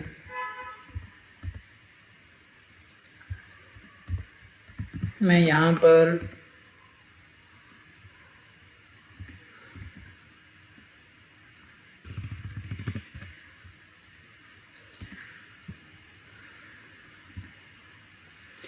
अभी कुछ सेटिंग्स परफॉर्म करने लगा हूँ, फिर मैं उसको एक्सप्लेन करता हूँ।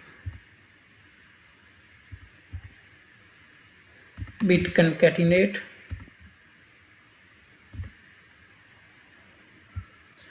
और यहाँ पर एक ब्लॉक यूज़ कर लेता हूँ, ये स्विच ब्लॉक।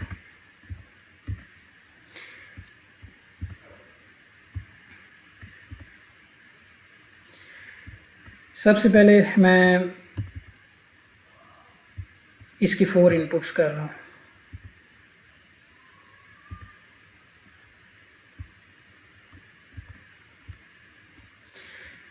अब ये सारी सेटिंग्स हम बेसिकली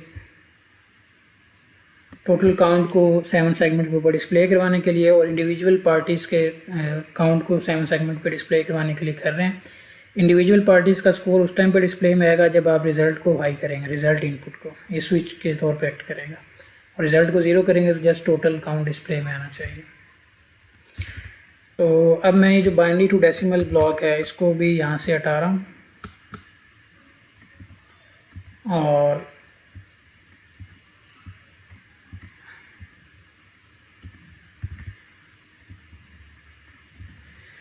इस ब्लॉक की मैं, क्योंकि मेरे पास जो वेरिएबल्स हैं वो सारे पीपी, पीटीआई, टीसी ये सारे 6 बिट के हैं, तो इनपुट विड्थ 6 है, और अगर आप 6 बिट के साथ मैक्सिमम 63 काउंट तक जा सकते हैं, उसमें 2 डेसिमल डिजिट्स आते हैं। तो इनपुट विड्थ आपके पास 6 बिट्स हैं और आउटपुट बीसीडी डिजिट्स 2 आएंगे। तो मैं ये जो ब्लॉक है ये वाला बाइनरी टू बीसीडी वाला, इसको कनेक्ट कर रहा हूँ जी। अब मुझे स्टेट की ज़रूरत नहीं है तो मैं इसको हाइड कर लेता हूँ।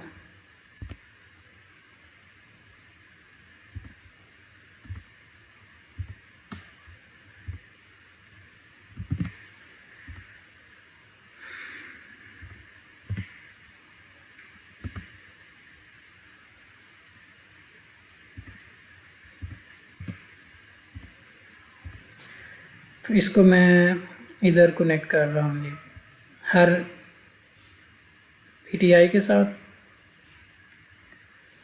उसके बाद सेम ब्लॉक की मैं दूसरी कॉपी बना रहा हूँ ताकि जो पीटीआई की बाइनरी वैल्यू है वो बाइनरी से बीसीडी में कन्वर्ट हो जाए।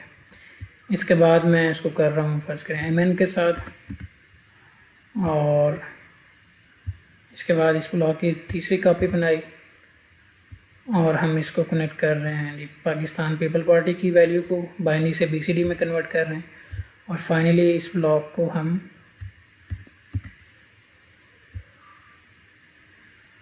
यहाँ पर टोटल काउंट पर भी कनेक्ट कर रहे हैं। अब होगा ये कि जो पीपी, पीटीआई, टीसी, एमएन ये काउंटर वेरिएबल्स हैं, ये बाइनरी वैल्यूज़ हैं। तो ये मैंने ब्लॉक बाइनरी टू बीसीडी वाला कन्वर्टर लगाया, तो ये बाइनरी वैल्यू से अब बीसीडी 8 बिट बीसीडी के अंदर या 2 बीसीडी नंबर्स में कन्वर्ट हो जाएंगे। अब ये 2 बीसीडी नंबर 8 बिट का डाटा यहाँ पे आ रहा है, 8 बिट का यहाँ पे, 8 बिट का यहाँ पे और 8 बिट का यहाँ पे, टोटल 32 बिट्स बन गए। तो इनको कंकैटिनेट कर रहा हूँ, कंबाइन कर रहा हूँ एक 32 बिट नंबर बनाने के लिए। ये इधर और ये इधर,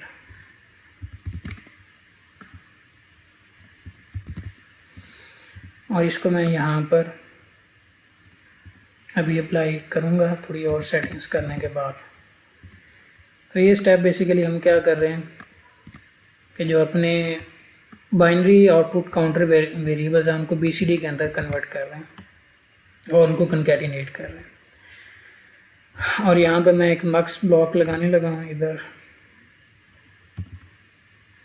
और यहाँ पे U2 is not equal to 0, इसको यहाँ पे सिलेक्ट करता हूँ, ये इसके इनपुट पे अप्लाई कर दिया, और ये जो रिज़ल्ट है ये मैं इधर से यहाँ पे अप्लाई कर देता हूँ। और जो काउंट BCD वाला है टोटल काउंट, वो मैं इसकी स्विच यहाँ पे अप्लाई कर देता हूँ। अब मैं इसको एक्सप्लेन करता हूँ।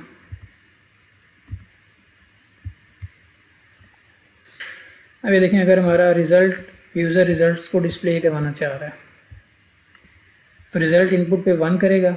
अब ये एक ब्लॉक मक्स ब्लॉक है, स्विच ब्लॉक है, क्या करता है, switch pass through input 1 when input 2 satisfy the selection criteria. अब इनपुट, अगर इनपुट ये सेंटर वाली कंडीशन ट्रू होगी तो ये इनपुट पास कर जाएगी, और अगर ये फॉल्स होगी तो ये वाली इनपुट पास कर जाएगी।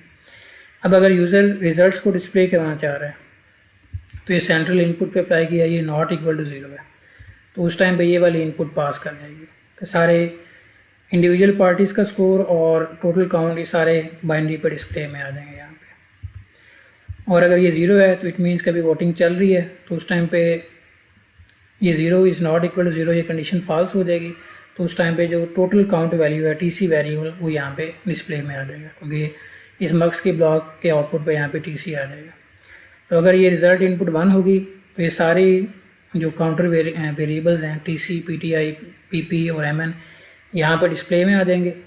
और अगर ये 0 है तो इट मीन अभी वोटिंग चल रही है, तो उस टाइम पे ये ओनली TC वाली जो आउटपुट है वो हमने यहाँ पर डायरेक्ट अप्लाई कर दी, और यहाँ से वो मक्स से होती हुई बाइनरी इनपुट से होती हुई 7 सेगमेंट पर डिस्प्ले में आ जाएगी। ओके, अभी हमारा ये SS ऑन ऑफ रह गया, तो इसको भी, इसके लिए मैं ये कॉपी बना लेता हूँ इसकी, और इसको यहाँ पे अप्लाई कर देता हूँ। एक कांस्टेंट यहाँ पे अप्लाई कर देता हूँ कि जब ये TC आउटपुट पे जा रहा है, जब TC आउटपुट पे जा रहा है तो हमने जस्ट ओनली फर्स्ट 2 7 सेगमेंट्स को ऑन रखना है। जब टोटल काउंट हमें डिस्प्ले करवाना है तो हमने ओनली फर्स्ट 2 7 सेगमेंट्स को ऑन रखना है, तो इस वजह से हम यहाँ पर 3 कांस्टेंट अप्लाई कर देते हैं, और इसको भी कनेक्ट कर देता हूँ रिज़ल्ट के साथ। और जब हमने सारे वेरिएबल्स को डिस्प्ले करवाना है तो उस टाइम पे हमारे SS ऑन ऑफ की वैल्यूज़ सारे 1 या 255 होनी चाहिए।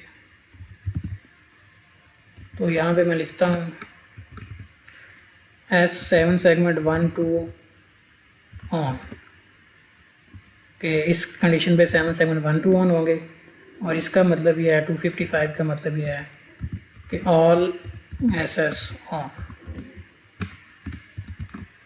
अब अगर आप इन दोनों को दोबारा देखें तो हमारा अगर रिज़ल्ट वाला वेरिएबल 1 होगा तो इधर से ये ऊपर वाली सारी वैल्यूज़ पास कर जाएंगी, और इधर से जो SS ऑन ऑफ है उस पर 255 चला जाएगा और सारे सेगमेंट्स ऑन हो जाएंगे। अगर हमारा रिज़ल्ट वाली इनपुट वेरिएबल 0 होगा तो ऊपर वाले मक्स से या स्विच से जिस काउंटर की वैल्यू जाएगी और इधर से 3 जाएगा तो ओनली फर्स्ट 2 7 सेगमेंट्स ऑन हो जाएंगे, और उस पर ये TC वाली वैल्यू जो डिस्प्ले में आ जाएगी, TC काउंटर की वैल्यू जो कि टोटल काउंट को रिप्रेजेंट कर रहा है। ओके जी, तो इसका मैं अब ये जो दरमियान में सेटिंग की है इसका एक सब सिस्टम बना लेता हूँ।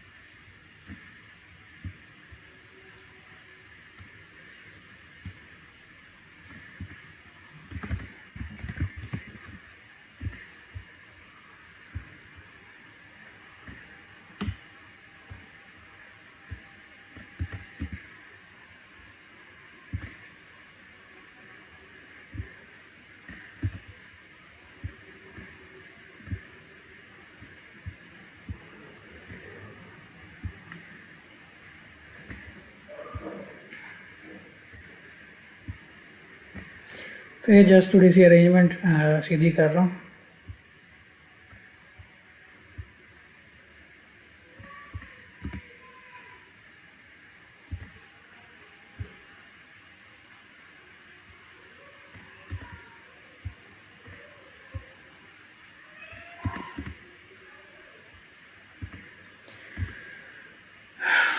और ये हमारा आ रहा है आपके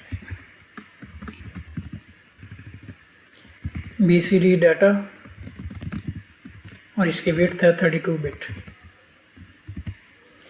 और यहाँ पर हमारे पास ये SS ऑन ऑफ है।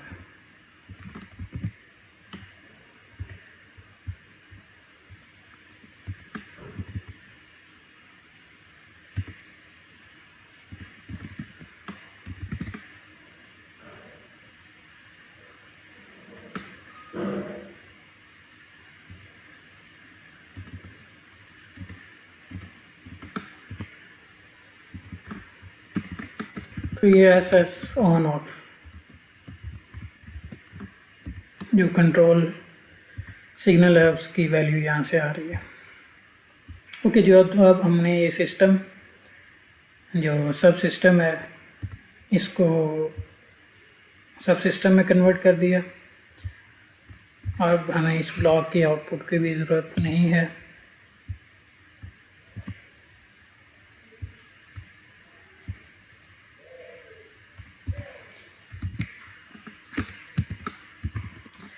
अब मैं स्कोप ब्लॉक को यहाँ पे लगा लेता हूँ।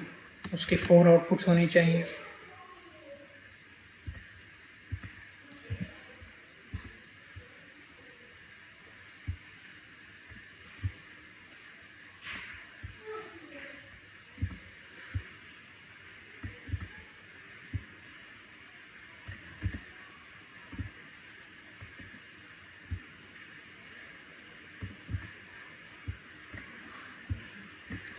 ये LEDs की आउटपुट है कि अब हमारा पूरा सिस्टम वो रेडी हो चुका है। इस सब सिस्टम का कुछ नाम रख लें।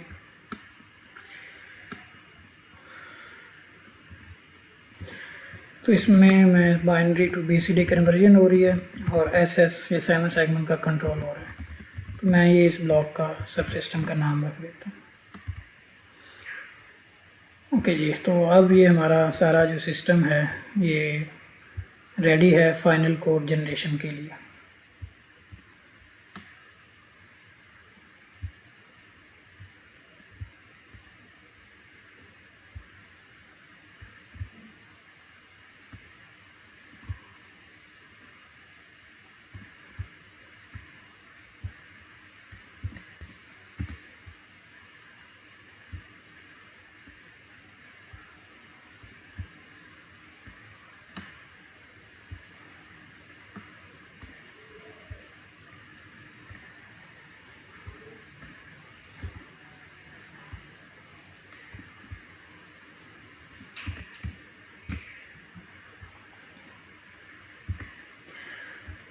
तो अब आप यहाँ से इसका कोड जो है वो जनरेट कर सकते हैं। तो मैं अब इस पूरे सिस्टम को सब सिस्टम के अंदर कन्वर्ट कर रहा हूँ और यहाँ पे इसको नेम कुछ दे देते हैं।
तो अब मैं इस सिस्टम का कुछ नाम दे देता हूँ, डिजिटल वोटिंग मशीन HDL। तो अब एक दफ़ा मैं इसको रन करके देख लेता हूँ कि क्या जो सारी सेटिंग्स हमने की हैं वो करेक्ट है। असल में जो इंटरनल हमारी लॉजिक है तो ये करेक्ट है, ये सारी अब इनपुट्स हो रही। इसलिए सैम्पलिंग टाइम इसका -1 कर देता हूँ तो ये भी करेक्ट हो जाएगा। असल में जो हमारी सारी लॉजिक थी वो इस स्टेट मशीन के अंदर है। ये बाकी जो ब्लॉक्स लगे हैं ये जस्ट आउटपुट वेरिएबल्स को बाइनरी से BCD में कन्वर्ट करने के लिए और उनको प्रॉपरली 7 सेगमेंट्स के ऊपर डिस्प्ले करवाने के लिए।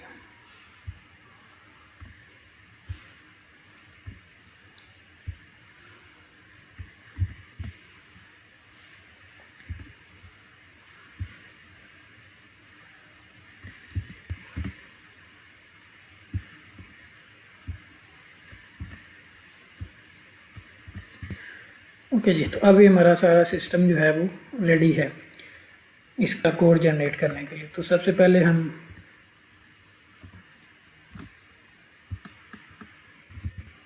HDL कोडर में जाते हैं।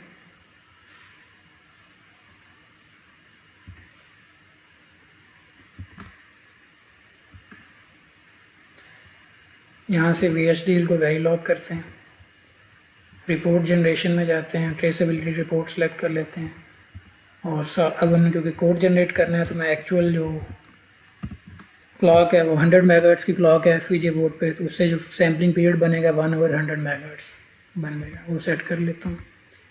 ओके कर दिया। तो अब मैं चेक HDL की कमांड यूज़ करता हूँ, ट्यूटोरियल 11, और इसमें जो ब्लॉक का नाम हमने रखा है जिसका कोड जनरेट करना है वो ये है।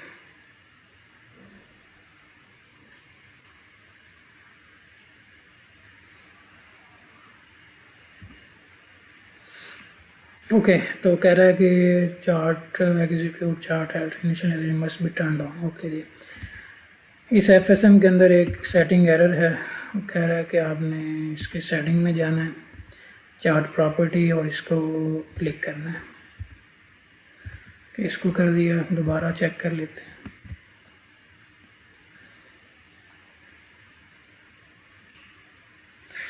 ओके तो अब इसमें कोई एरर नहीं है, तो इट मीन्स कि अब हम इसका कोड जनरेट कर सकते हैं।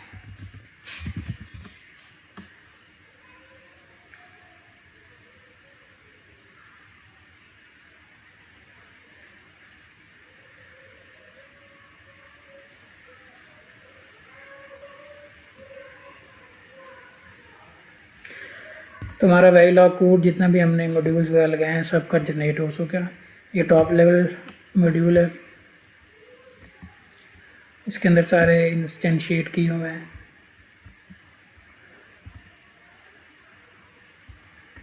तो ये सारे मॉड्यूल्स का कोड अवेलेबल है। ओके ये तो अब हम इसको सिंथेसाइज करते हैं इसका कोड। ट्रेसेबिलिटी रिपोर्ट भी आ गई हमारे पास।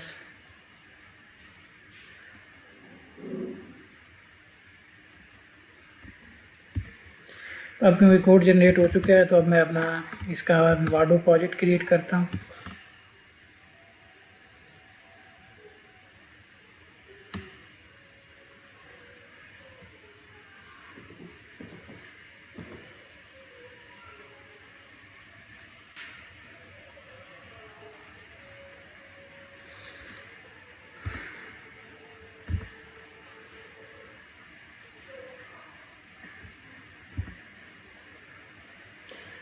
जो हमारा ये टॉप लेवल नेम है डिजिटल वोटिंग मशीन, मैं इसी को यूज़ कर लेता हूँ।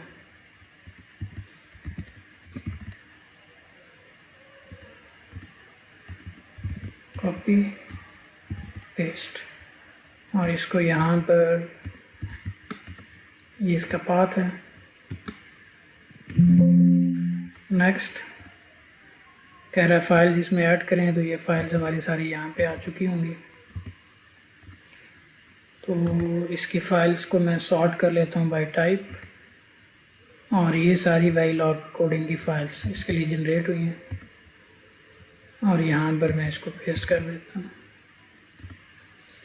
और ये फाइल्स मैं इसमें ऐड कर लेता हूँ प्रोजेक्ट में।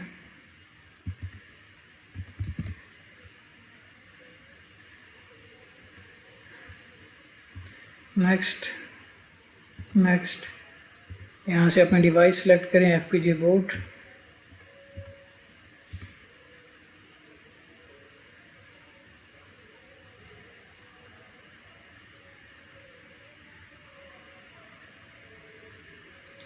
प्रोजेक्ट क्रिएट हो गया।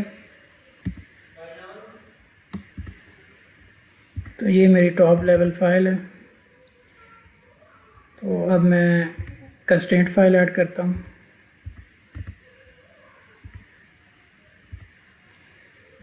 पिंस की असाइनमेंट के लिए उसका नाम IXDC एज्यूम करें, रख देता हूँ।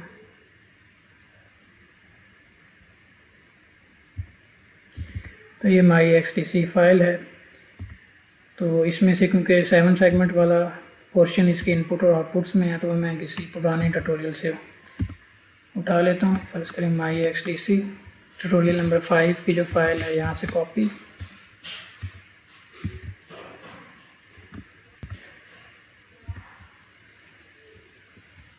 तो ये मैंने clock enable, C out, segment A to G, AN out, DP out और रीसेट बटन, इनकी असाइनमेंट इसमें पहले हुई है।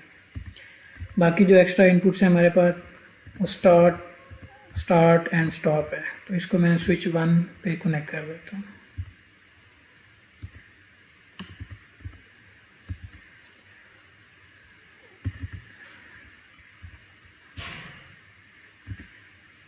तो यहाँ से मैं जो स्विच 0 और 1 है इसको कॉपी कर लेता हूँ और XDC में यहाँ पे पेस्ट कर देता हूँ। जो स्विच 0 है उसको मैं कनेक्ट कर देता हूँ अपने स्टार्ट स्टॉप बटन या स्विच के साथ, और स्विच 1 को मैं कनेक्ट कर देता हूँ रिज़ल्ट के साथ।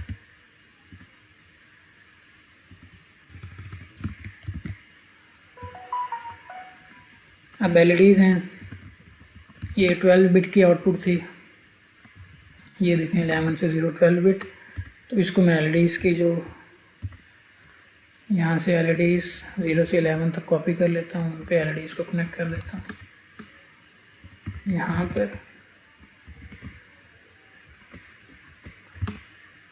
तो हमारा आउटपुट वेरिएबल LEDs है, तो जस्ट मैं यहाँ पे S लगा देता हूँ।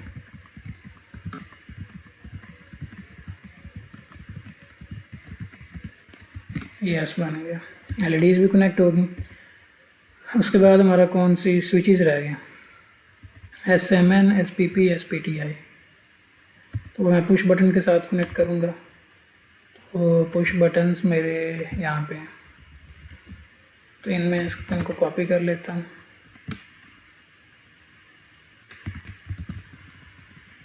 ये रीसेट वाला पहले ही कनेक्टेड है P17 पे, तो वो मैं यहाँ से डिलीट कर देता हूँ, इसकी भी ज़रूरत नहीं है। तो जो अप बटन है ये मैं PTI के लिए रख लेता हूँ। सेंटर वाला मुस्लिम लीग नून के लिए PTI बटन U के साथ कनेक्ट कर दी, पुश बटन। SMN को मैंने बटन C के साथ कनेक्ट कर दिया, और SPP को मैंने बटन D के साथ कनेक्ट कर दिया। तो अगर मैं आपको ये सारी असाइनमेंट्स यहाँ से बताऊँ, तो ये मेरा स्टार्ट स्टॉप बटन होगा, ये मेरा रिज़ल्ट का, ये बेसिकली स्विच है, स्टार्ट या स्टॉप करने का स्विच, ये रिज़ल्ट डिस्प्ले करवाने के लिए स्विच। तो ये स्टार्ट या स्टॉप स्विच, ये रिज़ल्ट डिस्प्ले करवाने के लिए स्विच। ये LED 0 से लेकर LED 11 तक ये वैसे ब्लिंक होंगी। ये क्लॉक इनेबल है, और इसके सामने वाली क्लॉक इनेबल की आउटपुट है CE out. First 2 7 segments total vote count को शो करेंगे। जब रिज़ल्ट डिस्प्ले होगा तो ये next 2 7 segments Pakistan People party के वोट को शो करेंगे। उससे नेक्स्ट 2 मुस्लिम लीग नून के वोट शो करेंगे, उससे एंड वाले जो लास्ट 2 हैं वो पीटीआई के वोट्स को शो करेगा। ये जो बटन है ये पीटीआई को अगर आपने वोट करना है तो ये प्रेस करेंगे, अगर मुस्लिम लीग नून को वोट करना है तो ये बटन प्रेस करेंगे, और अगर पाकिस्तान पीपल पार्टी को वोट करना है तो ये वाला बटन प्रेस करेंगे, और ये हमारा रीसेट बटन है। तो ये सारी मैंने आपको स्विचेस वगैरह एक्सप्लेन कर दी है। अब मैं इसको सिंथेसाइज करता हूँ और देखता हूँ क्या ये सिंथेसाइज हो जाता है या नहीं। ओके, इससे पहले एक और चीज़ मैं आपको बताना चाहूँगा। जब आप इस तरह का कोई मॉडल डिज़ाइन कर लें तो उसको आप पीडीएफ में कन्वर्ट कर सकते हैं। आप प्रिंट पे क्लिक करें, यहाँ पे ऑल सिस्टम्स कर लें और यहाँ पे माइक्रोसॉफ्ट प्रिंटर टू पीडीएफ, अगर आप इसको प्रिंट करें तो अज्यूम करें कि मैं इसको ट्यूटोरियल 11 में सेव कर देता हूँ।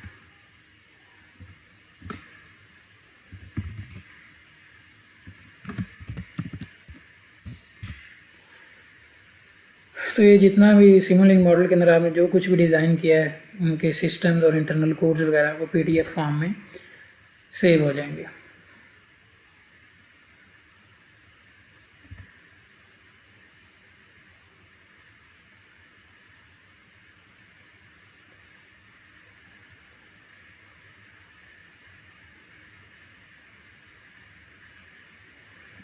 तो अगर आप इसको अब ओपन करें और आप ये देख सकते हैं कि हमने जो कुछ भी डिज़ाइन किया है उसमें जो भी सब सिस्टम्स आ रहे हैं उन वो ब्लॉक्स और ब्लॉक्स का इंटरनल कोड,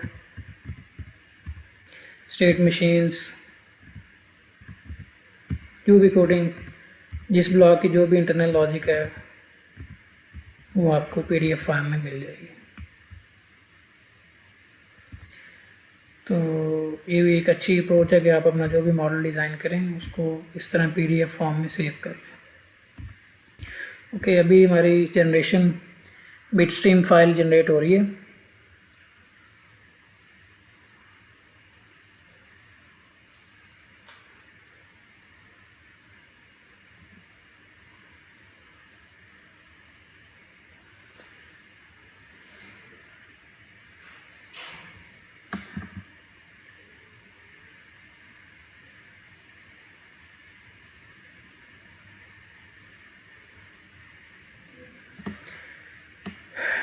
तो लास्ट ट्यूटोरियल के अंदर भी बेसिकली हमने ट्रैफिक लाइट कंट्रोलर डिज़ाइन किया था यूजिंग स्टेट मशीन, और आज के ट्यूटोरियल में हमने डिजिटल वोटिंग मशीन डिज़ाइन की, वो भी basically state machine based design है।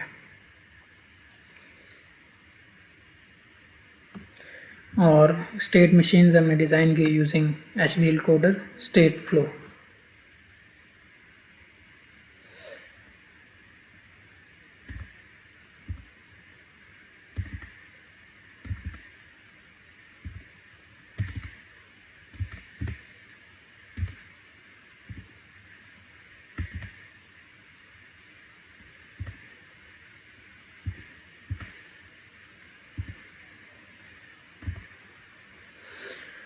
अभी बिट स्ट्रीम फाइल जनरेट हो रही है।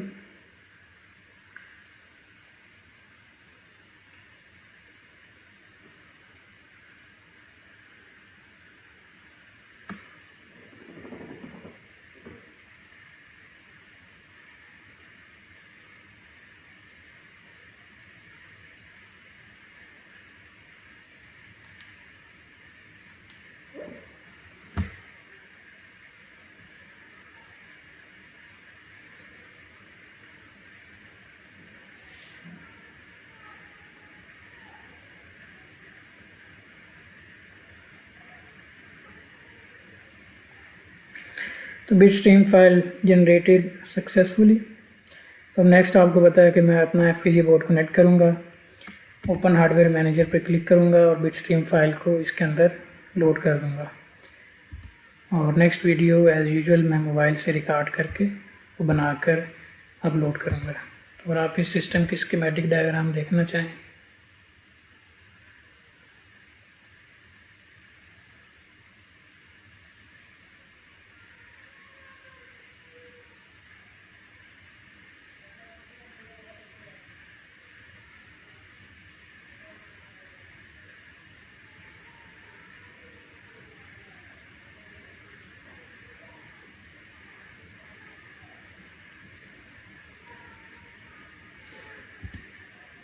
तो ये इसकी स्कीमेटिक डायग्राम है। अगर आप इसको भी सेव करना चाहें तो आप राइट क्लिक करके सेव पीडीएफ, और यहाँ पर हम करें कहीं पर आप इसको सेव कर दें।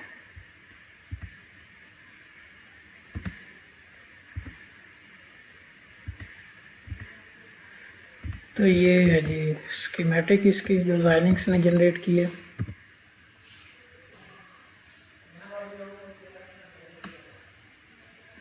तो यहाँ पर आप अपने इस Xilinx की जो जनरेटेड स्कीमेटिक है उसको भी देख सकते हैं।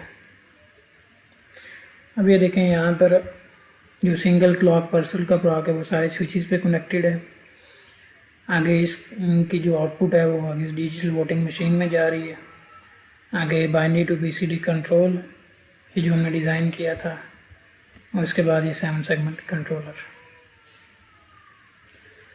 ओके जी, तो नेक्स्ट वीडियो इंशाल्लाह मैं मोबाइल से बना के इसकी प्रैक्टिकल डिमॉन्स्ट्रेशन वो अपलोड करूँगा। ओके जी, अल्लाह हाफिज़।